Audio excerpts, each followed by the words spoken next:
En effet, comme Daniel a rappelé, l'idée, en effet, de cette webinaire, c'est d'aller une étape plus loin. Vous nous avez beaucoup demandé pendant ces derniers 6 mois, bah, comment faire vivre la démarche Azirpa dans la vie quotidienne du projet. Et bah, l'idée, c'est que cette webinaire répond un petit peu à cette question. Si, en effet, on n'a pas répondu avant, entre guillemets, c'est que, comme Daniel le rappelait, bah, c'est parce que on n'y avait pas encore travaillé. C'était un petit peu l'étape manquante sur lesquelles il fallait en effet travailler avec vous. C'est une chose que je rappellerai tout le temps, voilà, au cours de ma présentation. On a pu en effet développer ces outils de pilotage par l'impact grâce aussi à la co-expérimentation avec les projets TRAE. Donc, toujours un grand merci à tous les projets TRAE qui se sont impliqués, voilà, plus que les autres pour nous aider à développer les outils et adapter la démarche à DIRPA. En effet, au projet TRAE. Donc, je rappelle toujours, c'est une démarche de co-expérimentation.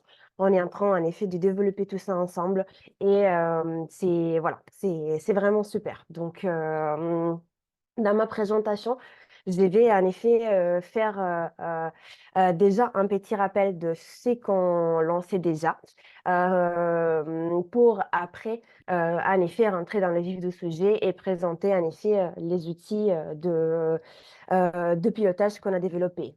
Pourquoi? Parce que peut-être il y a, en effet, on a ouvert cette webinaire à tout le monde, donc peut-être il y a des partenaires pour lesquels c'est un peu nouveau comme sujet, ou il y a des autres qui connaissent très bien la méthode, mais ont un petit peu besoin de se rafraîchir à la mémoire. En tout cas, cette première partie, plutôt rappel, ça va être très rapide. Et voilà, mais c'est pour mettre juste tout le monde au même niveau. On rappelle, la méthode ASIRPA en temps réel est une démarche d'aide à la conduite des projets et des programmes de recherche avec le but de en amplifier les impacts et en maximiser la réussite. Et comment est-ce que cette méthode vise à faire ça? En se focalisant sur ce que c'est la contribution de projet à des transformations sociétales. C'est-à-dire, on imagine que grâce à ces projets, la société et en particulier voilà, les systèmes agricoles va se transformer, va se changer en mieux, en positif. Et on va réfléchir comment est-ce que les projets de travail peuvent contribuer à cette transformation pour, en effet, améliorer la société dans laquelle on vit, en particulier voilà, le système agricole. Qu'est-ce qui sont les caractéristiques fondamentaux de la méthode ASIRPA? On les avoue plusieurs fois et là, on va juste les revoir vite fait. ASIRPA en temps réel, c'est défini comme une démarche comme de évaluation ex ante et formative. Qu'est-ce que ça veut dire? Que on essaye vraiment de renverser l'idée qu'on a de évaluation, l'idée traditionnelle d'évaluation, c'est-à-dire l'idée que après la fin d'un projet, bah, on évalue s'il était bien ou s'il était mal. Non, avec la méthode ASIRPA, on essaye de reconceptualiser l'évaluation comme une forme d'accompagnement de projet. On essaye d'évaluer en continu, en itinéraire, les actions du projet pour en apprendre et pouvoir mieux piloter les projets.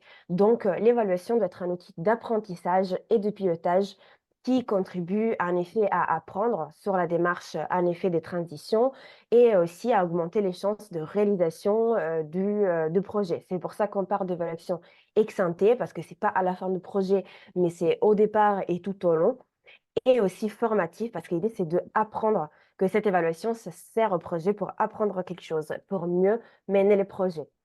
Euh, on parle aussi donc d'approche itérative et de gestion adaptive, c'est-à-dire que, comme j'ai dit, on essaye d'évaluer fréquemment le projet pour apprendre de cette évaluation et pouvoir adapter les modalités d'action du projet même pour, en effet, apprendre par exemple des erreurs ou apprendre par les stratégies qui marchent ou apprendre par, en effet, le fait que ces projets existent dans un contexte incertain et qu'on ne peut pas tout prévoir et donc s'adapter au contexte.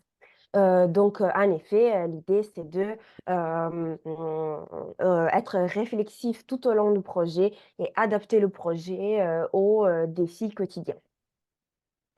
Aussi, cette méthode, base sur la théorie du changement, c'est-à-dire, ça pousse les projets à décrire comment, les actions qui sont mises en place sur le projet vont en effet, avoir, un impact, vont contribuer aux transformations qu'on veut voir se réaliser. Donc l'idée, c'est de vraiment décrire la chaîne d'événements et d'actions qui vont amener de la situation initiale aux transformations grâce au projet. Et aussi, la dernière caractéristique fondamentale, c'est, l'utilisation participative. Dans la méthode Azirpa, on pense que c'est, très important en effet d'avoir plusieurs personnes autour de la table. Donc, d'un côté, la composante en effet interdisciplinaire qui est déjà très forte, au sein des projets Tétraé, mais aussi, de mettre autour de la table pas que des chercheurs avec des backgrounds différents, mais aussi des acteurs de terrain, les partenaires, voilà. Plus de monde possible, vraiment, carrément, toujours, en cohérence avec le bout du projet pour essayer en effet, de produire des connaissances, robustes, de mobiliser l'ensemble des parties prenantes qui peuvent en effet, participer au projet. L'idée, c'est que ces différentes personnes auront, des connaissances différentes qui auront en effet les uns les autres c'est complémenter pour avoir la vision la plus complète possible, de comment réaliser, comment contribuer à cette transformation. Donc, comme vous savez, pour les projets en effet tétraillés, on a essayé de structurer cette démarche en plusieurs phases. La première phase, c'est la plus importante, c'est de décrire les transformations souhaitées auxquelles le projet veut contribuer à court terme et à long terme. Donc, comme on répète toujours de la démarche Agir pas, quand on parle de transformation, c'est des changements sociétals qui vont se passer après la fin du projet, donc 5, 10, 15, 20 ans après la fin du projet. Les projets peuvent mettre des petites bases pour que après la réalisation de cette transformation soit plus favorable. Donc, après qu'on a décrit cette future souhaitable, après 5-10 ans après la fin du projet auquel on veut contribuer, on revient sur la situation initiale, on revient sur l'écosystème. Comme j'ai dit, chaque projet est inséré dans un écosystème incertain avec des facteurs politiques, économiques, culturels, environnementaux, etc., qu'il faut tenir en considération pour la bonne réalisation du projet. Donc, l'idée, c'est de faire, par exemple, une analyse des acteurs, une analyse du contexte socio-technique, une analyse en effet des possibles leviers et obstacles pour la réalisation du projet. Après avoir fait ça, on identifie quelles sont les actions en effet à mettre en œuvre, les points critiques et on fait une esquisse du chemin d'impact et on mise à récit. En effet, les livrables à produire pour cette démarche, c'est le chemin d'impact et le narratif d'impact. Le chemin d'impact, c'est schéma que vous voyez sur la partie droite de l'écran qui décrit comment, du contexte initial, donc avec votre projet, vos différents partenaires, vous allez créer des livrables. Ces livrables vont en effet se diffuser dans la société, être pris en main par des acteurs intermédiaires et produire des transformations sociétales à court et à long terme. Quand on parle de transformation et d'impact sociétal, on veut avoir en effet une idée la plus large possible de qu'est-ce qu'on définit comme impact. Donc, on considère 5 sphères de la société un impact économique, un impact environnemental sur la santé, politique et sur la société. Ces deux outils, donc le chemin d'impact et après le narratif d'impact qui juste décrit, qui est mis à un récit, voilà, c'est qui est déjà contenu dans cette schéma, donc qui décrit un petit peu plus dans les détails la théorie de changement du projet, sont des outils en effet d'analyse et communication qui permettent en effet de repérer les ensembles des éléments de la théorie de changement du projet. Donc ça, c'était, un petit peu la partie de rappel initial. Ça, c'est ce qu'on savait jusqu'à là et avant de passer à la partie, en effet, d'explication des outils, des suivis, je voulais en effet, rappeler ces processus d'expérimentation qu'on a fait avec vous depuis 1 an, même plus d'1 an. pour arriver en effet à adapter la démarche Azirpa au projet Tétrae, mais aussi à développer les outils, de suivi que je vais vous présenter, tout de suite. Donc, au cours de la dernière année, en avril 2023, on a commencé une expérimentation de la démarche Azirpa avec des projets pilotes, défis bio, Tract, Présence et Ma Vie. Après, au sein de l'école chercheur, on vous a présenté la démarche à tout le monde. Sur 3 jours, on a pu expérimenter avec tous les projets en petits groupes, au moins ces premières 3 étapes, en effet, de la démarche. Désolée.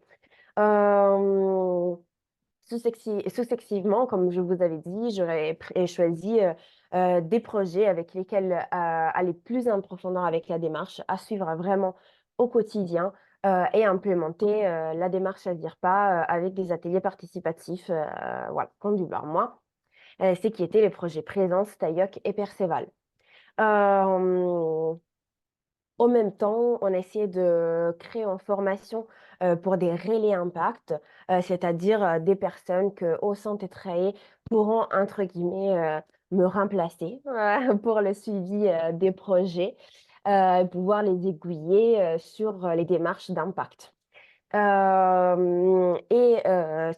Aussi, il y a un mois, 2 mois, il me semble, on a aussi organisé un café impact, oui, à mai, où on vous a donné la possibilité de poser toutes les questions possibles et inimaginables pour la mise en œuvre de ces étapes au sein de vos projets. Ça a permis de mettre au point la phase de co-construction, donc avec la démarche à dire pas, mais aussi de commencer à définir cette phase de monitoring et des suivis de l'impact. En effet, cette phase de suivi a été, principalement, en effet, élaborée par moi au sein de ma thèse au cours de ces derniers 6 mois et a été aussi le résultat de plusieurs confrontations, dans un côté avec mes directeurs de thèse, mais aussi un constant échange avec, l'équipe Azirpa en temps réel national, l'équipe Tetrae aussi nationale et les différents projets Tétrae qui ont été accompagnés plus en profondeur. Donc, on rentre dans le vif du sujet en qu'est-ce que ça concerne cette démarche de suivi. Je vous rappelle brièvement pourquoi un suivi en temps réel. Ben, l'idée, c'est de vous aider à piloter les projets vers des transformations et des impacts espérés, de déterminer, analyser les points de contrôle sur le chemin et comprendre si vous êtes ou non sur le bon chemin pour réaliser ces transformations, et aussi pouvoir vous donner des outils pour réviser les objectifs et le chemin d'impact de votre projet en cours de route. Donc, qu'est-ce que c'est les premiers outils de suivi de projet? C'est la production d'une chronologie des actions et des étapes clés pour la réalisation des transformations souhaitées. C'est-à-dire une description vraiment de la logique entre les actions du projet et les transformations souhaitées, qui va vous permettre d'expliciter la contribution du projet à ces transformations. Qu'est-ce qu'on vous demande? Vraiment de dire toutes les actions et les événements clés de façon en effet chronologique qui vont contribuer à cette transformation. Donc, les questions à se poser, c'est quelle succession d'actions et des événements permet la réalisation des transformations envisagées? Donc, quelles actions nécessaires pour rejoindre ces transformations? Je vais vous donner quelques exemples des travaux faits au sein des projets avec lesquels j'ai travaillé plus de façon plus rapprochée. Les premiers projets duquel, voilà, je vous montre un petit exemple, c'est les projets TAIOC qui travaillent sur la question de l'utilisation de l'irrigation pour, en effet, favoriser des pratiques agroécologiques en Occitanie. Avec le projet TAIOC, on a décidé en effet d'essayer de faire cette chronologie des actions par transformation. Donc, en se concentrant par transformation, définir quelles qui sont les actions et les étapes clés à réaliser pendant le cours de projet, mais même au-delà, jusqu'à arriver en effet aux transformations. Donc, la transformation, que je vous montre, comme exemple, concerne, le fait que, les projets TAIOC, après le fin de projet, voudraient voir des formations au sein des instituts agricoles rénovées en termes de contenu, incluant la thématique de l'agroécologie, pour, l'irrigation. Et comment est-ce qu'à arriver là-bas? Bah, déjà, au cours du projet, au cours de cette première année, il faudra que le projet produise tout un tas de connaissances sur l'irrigation et l'agroécologie et donc les liens entre irrigation et agroécologie. À côté de cette partie plus création de connaissances, il devra y avoir aussi une partie de analyse de formation et des supports existants sur la question. Pour après, en effet, réfléchir à des outils de valorisation les plus adaptés à chaque public. En effet, il y a toute une réflexion sur le fait qu'il y a plusieurs publics à toucher. Il y a carrément le public étudiant, mais les publics aussi du conseil à l'agriculture et les publics aussi des formateurs et des professeurs au sein de ces instituts. Donc créer en effet des outils, de support, en effet de valorisation et de transmission de ces connaissances à ces différents publics. Après, entre 2025 et 2026, en effet, il faudra développer ces outils, les mettre en œuvre, mais en même temps essayer de sensibiliser les politiques publiques aux besoins du terrain et pour accompagner, pour essayer que, d'avoir des politiques publiques qui accompagnent aussi financièrement cette transition agroécologique. Enfin, ça sera aussi nécessaire d'avoir en effet en 2030 un engagement vraiment important des politiques publiques pour faire évoluer les programmes de formation, donc à niveau territorial, mais aussi au niveau national. Je vais poursuivre avec un autre exemple, qui est l'exemple du projet Présence. Ici, vous voyez toutes les transformations qui ont été en effet qui ont été élaborées par le projet Présence, donc les transformations souhaitées par les projets Présence. Et je aussi mis un petit peu ensemble les actions pour réaliser toutes ces transformations. C'est un peu un résumé, hein, carrément, elle est allée beaucoup plus en profondeur. Les projets présence, c'est un projet qui essaye en effet de réfléchir aux services écosystémiques rendus par l'élevage dans la région Pays de Loire. Et donc, comme vous voyez, les transformations concernent plusieurs points.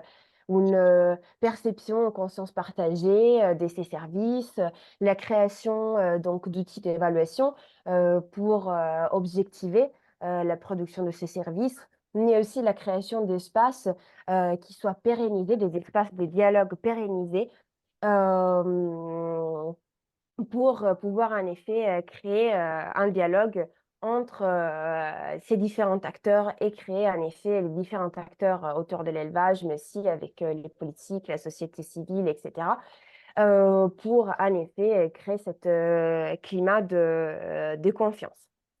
Donc, par exemple, si on prend la transformation concernant les espaces de dialogue, ils se sont dit, bah, déjà, au sein du projet, on va créer des espaces de dialogue, mais ce qui est important au niveau transformation, c'est que ces espaces de dialogue soient pérennisés. Et donc, comment en effet faire ça? Vous voyez, identifier des acteurs intéressés, mettre en fonction ces espaces, avoir un retour d'expérience sur leur fonctionnement, même étudier des projets qui mettent en fonction des dispositifs similaires. Mais aussi identifier un acteur pour leur pérennisation et être sûr que cet acteur prend en charge ces espaces de dialogue. Aussi, voilà, ça c'est important de rester en lien après la fin des projets, de rendre visibles ces espaces de dialogue, de favoriser la participation, le turnover et d'impliquer d'acteurs d'autres territoires. Je vais assez dans les détails, pas parce que ça soit hyper important hein, de regarder dans les détails ce qui ont fait les autres projets, mais je pense que ça peut vous donner un petit peu une idée de qu'est-ce qu'on veut dire avec une chronologie des actions et voilà, ça peut vous donner en effet, des exemples concrets. Donc dernier exemple concret, hein, je vais aller rapidement, ça concerne, un projet, que je suis dans le contexte d'Occitanum, le projet ECO, qui, vise, à, réduire, la consommation d'eau dans les exploitations d'élevage à travers la mise en place de pratiques, alternatives. Donc, vous voyez ici, leur schéma d'impact, ils ont fait tout leur schéma d'impact et du schéma d'impact, on a essayé de déduire quelles sont les actions en effet à mettre en œuvre. À nouveau, je trouve qu'en atelier, ce qui marche le mieux, c'est de travailler par transformation. Hem, donc par exemple, eux, ils s'est dit: «OK, ce qui ça serait important, c'est de créer une plateforme qui, essaye de mettre ensemble tous les données, de consommation d'eau, des différents éleveurs pour que ça mette les bases pour une sorte d'observatoire régional ou national, autour de la consommation d'eau dans des exploitations d'élevage. La création aussi d'une instance de concertation entre les syndicats de l'eau et l'élevage, pour, en effet permettre, d'avoir un raisonnement collectif autour de l'utilisation de l'eau, mais aussi, mettre les bases pour des formations et de la sensibilisation aux pratiques alternatives, qui ont été développées en effet au sein du projet pour, favoriser une diffusion de ces pratiques alternatives. Et comme vous voyez, il y a des actions qui sont plus techniques, comme le développement, de la plateforme, les tests, des capteurs, voilà. Mais aussi des actions, plutôt de, validation, des besoins des éleveurs, que vraiment ça correspond au projet qu'ils ont mis en place. Une, validation aussi des besoins des différents acteurs, sur les territoires qui correspond en effet au projet mis en place. La définition, en effet, d'un modèle économique, aussi, le fait de trouver un porteur pour la plateforme pour que ça soit pérennisé et cetera et cetera. Voilà, donc et aussi, une réalisation très importante pour les projets, c'était, celle que, bah, ça sera important de poursuivre les échanges en multipartenariat avec les acteurs du territoire tout au long du projet, mais même au-delà. Donc ça, c'était, le premier outil, la création, d'une chronologie d'action. Qu'est-ce qu'on fait avec, chronologie d'action? Bah, l'idée, c'est de revenir, sur le plan d'action qui avait été en effet, formulé, j'imagine, au départ du projet, essayer de le revoir, par rapport à cette chronologie des actions et se poser plusieurs questions. Donc en vue des transformations envisagées de l'écosystème et de l'analyse de l'écosystème, est-ce qu'il y a des actions à ajouter à votre plan d'action initial que vous avez prévu au départ du projet? Est-ce qu'il y a des nouveaux livrables à tenir en considération? Ou même, est-ce qu'il y a des actions à retirer? Parce que c'est une possibilité qu'il y ait des actions que vous vous dites, bah, en fait, en vue de tout ça, en vue des transformations auxquelles on veut contribuer, bah, ça, c'est pas nécessaire. Voilà, ça rentre pas dedans. Carrément, pour faire ça, vous utilisez les outils de gestion de projets classiques, c'est, auxquels vous êtes habitués. Donc, que ça soit un diagramme de perte, un diagramme de Gantt et cetera, sélectionnez l'outil avec lequel vous êtes plus familier. Donc, pourquoi ces outils quand même, ils sont importants, mais j'imagine que, voilà, vous avez tous, un diagramme de Gantt, un diagramme de perte dans vos projets. Bah, c'est que ces outils des gestions de projets classiques, ça permet, par exemple, de définir qui va mettre en œuvre quelles actions, voilà, dans quel délai, et cetera. Hem, Après quand j'ai présenté cette étape, à un des projets, voilà, pour leur dire: «Bah, donc est-ce que ça vous semble bien mes outils?» et cetera. Ils m'ont dit: «Oui, oui, ça nous semble bien, mais comment justifier ces changements, auprès, par exemple, du programme Tetrae, du conseil scientifique ou même de nos financeurs?» Comment est-ce que l'on justifie qu'après, je sais pas, 2-3 ans de projet, bah, en fait, on veut changer les actions qu'on met en place parce que, bah, on se rend compte, que, bah, je sais pas, il y a des obstacles qu'on n'avait pas prévus ou en effet, on utilise la méthode ASIRPA et que, bah, voilà, pour répondre, aux transformations souhaitées, bah, il faut mettre en œuvre, bah, des nouvelles actions. Voilà, c'est une préoccupation tout à fait justifiée. L'idée, c'est que, la méthode ASIRPA puisse aussi vous permettre d'avoir les argumentaires pour, justifier ça. les argumentaires, pour pouvoir expliquer, bah, en fait, si on change ça, c'est parce que, ça correspond plus, ça correspond pas aux transformations qu'on veut voir, dans la société. On avoue que si on met en place ça, ça pourra produire ça, que ça pourra produire ça et cetera. Donc, l'idée c'est que, la méthode Asirpa, ça sert aussi comme outil de justification, pour, tout changement, au sein du projet. Et au moins, c'est que j'ai aussi rencontré dans d'autres projets, par exemple dans le projet, Occitanum, il y a eu des gros, changements. Ensuite, voilà, l'utilisation de la démarche Asirpa et il y a un moment où il a fallu les justifier, ces changements et donc ça a été utilisé vraiment comme un outil de justification auprès des financeurs. Donc, vous avez fait votre belle chronologie. Vous avez donc, grâce à cette chronologie, réfléchi à votre plan d'action. Est-ce qu'il y a des actions qu'on n'avait pas tenues en considération? Et après, qu'est-ce qu'on fait? Après, il faut définir donc des descripteurs de pilotage qui vont vous permettre en effet de piloter les projets en temps réel. Ces descripteurs, ils s'adaptent aux buts et aux activités du projet et sont vraiment basés sur le plan et les objectifs du projet. Nous, l'équipe Azerpa, on n'arrive pas en vous imposant des descripteurs. Ça ne nous intéresse pas du tout. C'est vous qui, selon votre voilà, plan d'action, vous devez en effet définir vous-même quels sont les descripteurs les plus adaptés pour vous, pour votre projet. Et en effet, l'idée, c'est que ces descripteurs, puissent aider, le projet à prendre des décisions, à piloter les projets et aussi, à monitorer, les actions en cours de route, mais surtout à prioriser aussi les actions. De se rendre compte quelles sont les actions en effet prioritaires, à réaliser pour la réalisation en effet, des, transformations. Déjà, je sais que tout le monde, c'est en train de se poser la question: «Mais pourquoi descripteur? Qu'est-ce que c'est un descripteur? Pourquoi on ne parle pas d'indicateur?» En fait, on va voir tout de suite la différence entre descripteur et indicateur et je vais vous expliquer pourquoi. Dans la méthode Asirpa, on préfère parler de descripteurs plutôt que d'indicateurs, surtout pour le suivi en temps réel. Les descripteurs, sont en effet, des données, utilisées par les acteurs pour décrire, c'est pour ça qu'on est descripteur, pour décrire les caractéristiques d'une action.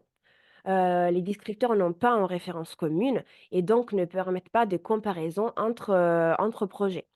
On les distingue, des indicateurs, parce que, ils correspondent à des métriques génériques. C'est-à-dire, par exemple, un descripteur d'un projet, ça peut être combien d'eau a été épargnée grâce au projet ou combien de personnes ont été employées. Donc c'est descriptif, on décrit. Combien de personnes? Je sais pas, 3, 40 et cetera. On décrit. Les indicateurs, c'est très différent. Quand on parle d'indicateurs, c'est des variables qui sont positionnées par rapport à des valeurs de référence. Donc contrairement aux descripteurs, ça permettent, de comparer, entre différents projets, entre différentes, voilà, indicateurs. Parce qu'en effet, par exemple, dans la méthode Asirpa Ex Post, on utilise des indicateurs pour évaluer les niveaux d'impact d'un projet. On dit: «Est-ce que, un projet a eu, un impact environnemental, de 0 à 5. Combien d'impact environnemental il a eu? Donc, par exemple, un impact environnemental de 2, donc on peut dire moyen, et un autre projet, un impact environnemental de 4. Donc on peut comparer. Avec les descripteurs, on peut pas comparer. C'est vraiment pour décrire. Ou, un niveau d'impact haut, moyen ou bas, de 1 à 5. Bon, mauvais, voilà. Donc l'idée, c'est que, dans le suivi en temps réel, on n'a pas besoin de comparer, ça ne nous intéresse pas. On n'a pas besoin d'un référence commun. On a besoin vraiment de décrire ce qui est en train de se passer, pour, pouvoir en effet monitorer les avancements du projet. Donc, par exemple, un descripteur, ça pourrait être en 2025, 30 agriculteurs ont adopté les capteurs pour l'irrigation, pour le projet Tayoc. Là, j'invente. On n'est pas encore arrivé jusqu'à là avec les projets que je suis.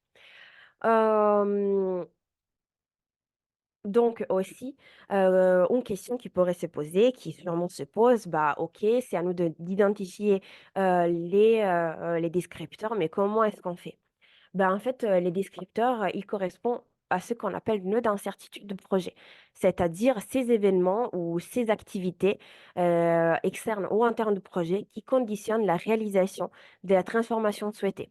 Si on revient par exemple au projet présence, on a dit, que la transformation, c'est de voir des espaces des dialogues, entre différents acteurs pérennisés au niveau des territoires. Donc, c'est clair que si on n'arrive pas à identifier un acteur qui se fasse porteur de ces espaces de dialogue, bah, c'est mort. On n'aura pas la pérennisation au-delà, de la fin du projet. Et donc on ne contribuera pas à notre transformation. Donc, c'est, vraiment ces événements ou ces actions sans lesquelles, bah, tout le reste, c'est un échec. Le reste ne va pas se réaliser. Et c'est pour ça qu'on parle de priorisation. C'est-à-dire, c'est ces actions sur lesquelles il faut vraiment viser, qui sont prioritaires. Aussi, ils peuvent être qualitatifs ou quantitatifs. Pour certaines actions, ça va être plus cohérent d'avoir un descripteur quantitatif et pour d'autres, un descripteur qualitatif. Donc, par exemple, un descripteur quantitatif, c'est les premières que dont je vous ai parlé. En 2025, on a 30 agriculteurs qui ont adopté les capteurs pour l'irrigation. Un exemple d'un descripteur qualitatif, c'est, par exemple, dès dans janvier 2026, il faudra avoir mis à point des outils de formation à l'irrigation agroécologique pour Tayoc. Aussi, un autre point très important, c'est que ce descripteur, il fixe les moments de révision du projet. On a dit, que l'approche à dire pas, c'est une approche itérative et de gestion adaptive qu'il faut vraiment exploiter. Essayer de réfléchir, d'être réflexif et de revoir le schéma d'impact de façon régulière, en effet, voilà, reviser. Donc, souvent, on me posait la question: «Oui, mais quand? Quand est-ce qu'il faut réviser? Après 1 an, après 6 mois, quand?» Bah, alors, en ligne, générale, hein, avec les projets courts comme les projets de trait, oui, je pense que c'est bienvenu de réviser au moins 1 fois par an. Mais en effet, l'idée, c'est de réviser au moment, qu'on a fixé un, descripteur. Si on se dit que pour, je sais pas, juin 2025, il faut que 30 agriculteurs ont adapté les capteurs d'irrigation, bah, on sait qu'à juin 2025, il faut s'arrêter et faire un point et se dire: «OK, est-ce que 30 agriculteurs ont adopté les capteurs pour l'irrigation? Bah, non, que 5, que 10, que 15. OK, pourquoi?» Et il faut à venir revoir en effet le schéma d'impact. Si on n'est pas réussi à rejoindre notre descripteur, pourquoi? Qu'est-ce qui s'est passé, qui n'a pas fonctionné? Qu'est-ce qu'on n'a pas tenu en considération? Qu'est-ce qu'il faut améliorer? Donc il faut revenir sur le schéma d'impact, il faut revenir sur les actions à mettre en œuvre et il faut penser à des actions correctrices. Et en effet, voilà, on peut avoir, différentes, descripteurs, qu'on peut appeler d'activités ou des pilotages internes ou externes au projet. Quand on parle descripteurs d'activités, on parle de, descripteurs qui décrit les activités du projet. Par exemple, en effet, en 2025, il faut créer, un partenariat plus large avec les acteurs du territoire. Voilà, ça c'est une action que le projet doit mettre en œuvre. Et de l'autre côté, on a des descripteurs de pilotage, c'est-à-dire qui décrivent plutôt de résultats scientifiques, techniques ou réels du projet et qui peuvent être externes ou internes au projet. Par exemple, un descripteur de pilotage interne, c'est un descripteur qui est dépendant des activités du projet, comme en 2025, les capteurs sont mis à point. C'est un résultat. Les capteurs sont mis à point, c'est pas une action. Et c'est interne au projet parce que, bah, ça dépend directement, des actions du projet. Si voilà, si les projets ne font pas tout ce qu'il faut pour le mettre à point, bah, les capteurs ne seront pas mis à point. Un descripteur de pilotage externe, voilà, un résultat qui dérive plutôt de l'écosystème et donc qui n'est pas dépendant des activités du projet. Mais ça ne veut pas dire que c'est pas également important. Par exemple, si on a un projet, sur, les pesticides, bah, le fait qu'il y ait l'adoption d'un nouveau règlement sur les pesticides, bah, c'est fondamental pour, par exemple, la prise à main, des outils qu'on est en train de construire, je ne sais pas, la techno qu'on est en train de construire pour la réduction des pesticides. Donc, ce n'est pas dépendant du projet.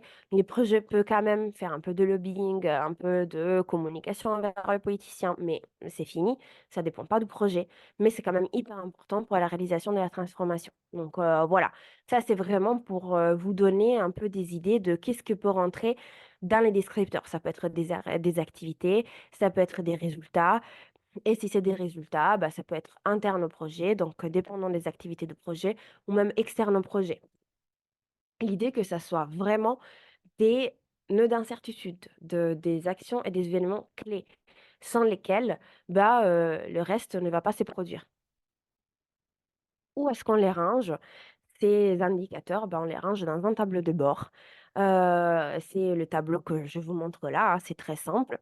La 1 colonne, bah, on met tous nos descripteurs, l'échéance prévue de réalisation, l'échéance réelle de réalisation, hein, si c'est la même, c'est la même et si c'est la même, l'écart, c'est zéro. Si c'est pas la même, ça veut dire que l'écart, il est différent. On avait prévu que ça soit réalisé d'ici à la fin de l'année. Bah, en vrai, d'ici à la fin de l'année, bah, c'est pas du tout réalisé. Donc il faut penser à des actions correctrices et prévoir: «OK, on n'a pas réalisé ça d'ici à la fin de l'année, mais par exemple, on a pris 6 mois de plus, donc écart 6 mois». Et donc, il faut peut-être réadapter les actions ensuite et les calendriers des actions ensuite. Donc, ça, c'est important pour comprendre si vous êtes sur le bon chemin et si nécessaire, rectifier les actions. Donc après avoir défini, la chronologie, avoir revu le plan d'action et avoir défini les descripteurs, l'idée c'est que, notre outil de suivi qui ça puisse, voilà, vous aider, dans cette monitoring, c'est la note d'avancement annuelle. C'est un outil qui existe déjà au sein de Tetrae, de programme Tetrae, et l'idée, c'était d'ajouter une nouvelle section qui ça soit pilotage par l'impact, où vous pouvez choisir. Soit vous avez en effet suivi la méthode AZIRPA, donc vous copiez-collez votre schéma d'impact, vous faites une petite page sur le narratif, et vous insérez votre tableau de bord avec les indicateurs. Ou vous choisissez une autre méthode, et vous dites: «Bah, nous, on préférait utiliser notre méthode. Ça, c'est la méthode qu'on utilise. Ça, c'est comment on l'a déroulé et ça, c'est les apports, pour le projet, pour le plan d'action». Ce qui est important dans les cas de choix d'Azirpa ou de notre méthode, c'est toujours de clarifier les visées transformatives du projet et comment les actions que le projet met en place vont contribuer à ces transformations. Donc, pour faire un point, qu'est-ce qui sont les outils de suivi? La mise à point, donc chronologie des actions et des étapes clés qui va permettre une révision de plan d'action. Le développement de descripteurs de pilotage qui vont permettre en effet de les ranger dans ces tableaux de bord. Et voilà, un suivi annuel grâce aussi à la note d'avancement annuelle. Comment faire tout ça? Hem, comme je vous ai dit tout au départ, un des points plus importants de la méthode AZIRPA, c'est vraiment la participation, c'est de faire ensemble. Aussi, voilà, pour engager tous les acteurs, partenaires comme chercheurs, mais aussi pour redistribuer en effet les responsabilités au sein du projet. Quand on lit, la littérature sur, les sciences de gestion, bah, il semble que toute action au sein de projet, c'est la responsabilité seule et unique, du manager du projet. C'est le manager du projet ici, manager du projet là, toutes les responsabilités du manager du projet, toutes les compétences sont au manager de projet et cetera. L'idée, c'est de renverser un petit peu cette logique parce qu'après pour les managers de projet, ça devient aussi compliqué. Et aussi, voilà, l'idée, c'est que un des résultats les plus importants, je pense que j'ai pu en tirer jusqu'à là, de la méthode AZIRPA, c'est que ces moments d'échange, de participation, ça permet vraiment de rendre le partenariat le plus fort possible, les liens entre les différentes personnes très fortes, mais aussi ça permet vraiment des moments d'échange, de réflexion qu'autrement n'auraient pas été possibles et qui, apportent énormément au projet.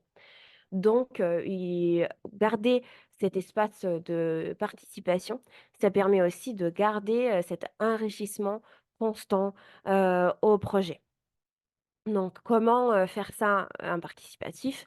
Moi, je vous donne quelques conseils, hein, mais rien de tout ça obligatoire, dans le sens que chaque projet est différent, et chaque projet peut adopter ses outils de façon différente selon ses possibilités. Donc voilà, c'est des conseils. Par exemple, vous pouvez afficher des responsables par descripteur ou donc lié en personne qui est responsable d'un descripteur, plutôt qu'à d'un autre. Ou des responsables, les responsables des VR qui s'occupent aussi, des descripteurs. Par exemple, en discutant avec les projets avec lesquels j'accompagne, ben, on s'est rendu compte que les transformations, souvent, sont, superposables un peu au VR. Les actions qu'il faut mettre en œuvre pour réaliser une certaine transformation, bah, ça correspond aux actions qui sont dedans, au volet de recherche. Donc, peut-être en insérant au sein de la dynamique des volets de recherche cette question des descripteurs, ça peut en effet la rendre, juste en pratique quotidienne, en routine de tout ensemble, au sein de volets de recherche. Quand on fait nos réunions de volets de recherche tous les 3 mois, 6 mois et cetera, bah, quand on fait le tour, des actions qui ont été mises en place, après on essaye de se dire: «OK, ça c'est les descripteurs qu'il faut qu'on réalise, ça c'est les échéances, est-ce qu'on pense qu'on va y arriver?» Voilà. Donc que ça soit plutôt, des discussions qui soient vraiment dans la routine de projet. On ne veut rien ajouter. On veut vraiment que ça s'insère dans une routine de projet, dans une dynamique, voilà, quotidienne. Aussi, on peut penser aussi à des présentations ponctuelles des avancements par les responsables de volet au sein, des moments plus collectifs. Par exemple, je ne sais pas, tous les 3 mois, c'est, un responsable des verts différents qui présente ses avancements en lien avec les descripteurs. À nouveau, c'est des conseils. Il ne faut pas faire ça, c'est des idées. Après, vous choisissez la formule qui vous adapte mieux. Aussi, on peut penser à une discussion collective annuelle pour la révision du plan d'action du chemin d'impact où chaque responsable présente ses descripteurs et présente les avancements pour se dire: «OK, en effet, est-ce que c'est rationnel de se dire qu'on va rejoindre cette description dans la date qu'on a fixée?» Donc les apports, comme j'ai dit, de cette mise en avant de la participation, c'est d'avoir une réflexivité continue, un engagement important de tous les membres des projets et aussi une responsabilisation de tous les membres des projets par rapport aux actions qui sont mises en place. Que ça ne soit pas la responsabilité du manager qui, toute seule, doit mener son projet, mais que vraiment il y ait une communauté, autour du projet, des ambitions transformatives qu'on va mettre en place. Alors, là, je vous entends déjà me dire: «C'est trop compliqué, c'est hyper complexe, comment est-ce qu'on va faire ça?» On a carrément pensé à des supports pour vous aider. Tout d'abord, la nouvelle version du cahier de synthèse avec des exercices d'accompagnement et au suivi de projet et à la préparation des outils de suivi de projet. Comme, apparemment, au sein de l'école chercheur, mais aussi, successivement, il nous avait semblé, que vous aviez beaucoup aimé, les cahiers des synthèses. On s'est dit, bah, comme ces outils de suivi, se posent dans la continuité, des réflexions posées par les cahiers des synthèses, bah, ça suffira juste d'ajouter 2 pages. Donc, là, vite fait, je vais vous présenter ça. Comment je fais? Nouveau partage. Voilà, partager. Voilà, si vous voyez, bien les cahiers de synthèse, ne dites rien. Si vous voyez pas les cahiers de synthèse, opposez-vous. Donc, ça, c'est le cahier de synthèse comme vous le connaissez. Il y avait la première page sur, oh là là, sur la description de, cibles des transformations à court terme, à long terme avec les impacts société, ça on connaît. L'analyse de l'écosystème avec, les facteurs favorisant les obstacles et les acteurs clés. Jusque la définition du chemin d'impact. Ça, on connaissait. Après donc, j'ai ajouté une page autour de la définition des actions pour la réalisation des transformations souhaitées, donc la chronologie. L'idée, c'est que vous puissiez faire ça par transformation et il y a beaucoup de questions pour vous aider à faire ça. Donc déjà, identifier les actions nécessaires pour réaliser la transformation. Quelles activités à mettre en place? Quels livrables attendus? Quelles relations établir avec les autres acteurs? Impliquer, informer, consulter, collaborer. Après, essayer de penser au nœud d'incertitude. Qu'est-ce qui sont les événements clés, les actions clés qu'il faut qu'ils se réalisent sur la transformation pour la réalisation des transformations? Est-ce qu'on a pensé à tout ça, comme la production d'un loi, l'allocation des financements, l'adoption de technologies, voilà. Après, on peut aussi réfléchir sur l'anticipation. On a dit que l'idée, c'est d'arriver jusqu'à transformation à court terme, à long terme. Donc, qu'est-ce qu'on peut faire pour anticiper cette diffusion à long terme, court terme, à long terme des transformations? Mais aussi, qu'est-ce qu'on peut faire pour anticiper les obstacles et les leviers? Est-ce qu'il est possible, par exemple, de prévenir l'occurrence d'un obstacle? Ou est-ce qu'il est possible de, profiter des leviers positifs? Par exemple, je ne sais pas, s'il y a un obstacle, avec un certain acteur, bah, comment est-ce qu'on fait, pour peut-être l'inclure dans le projet avant que ça pose un obstacle après?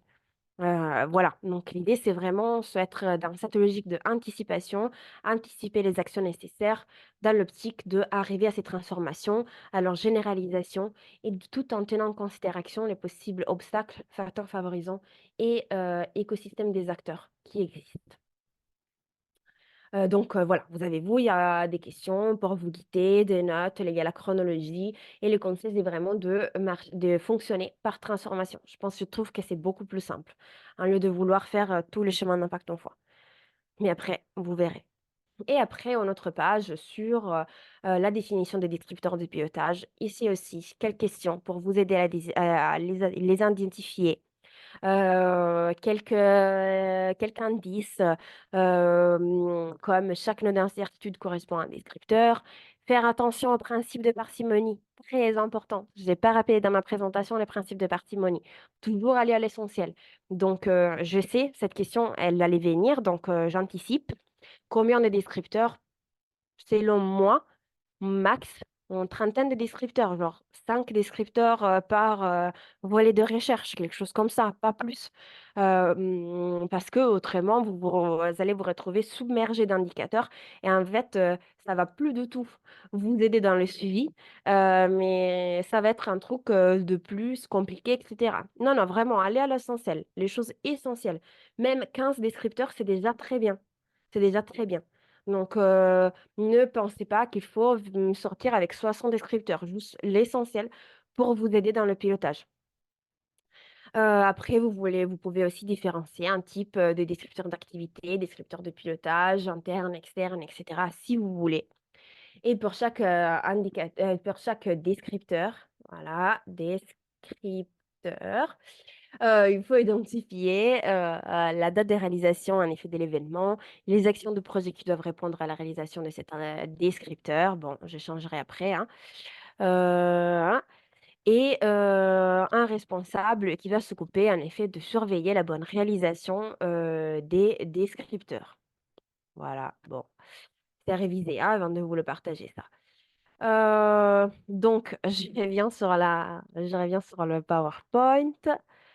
Donc, on disait comment faire tout ça? Quel support? Premier support, cahier des synthèses.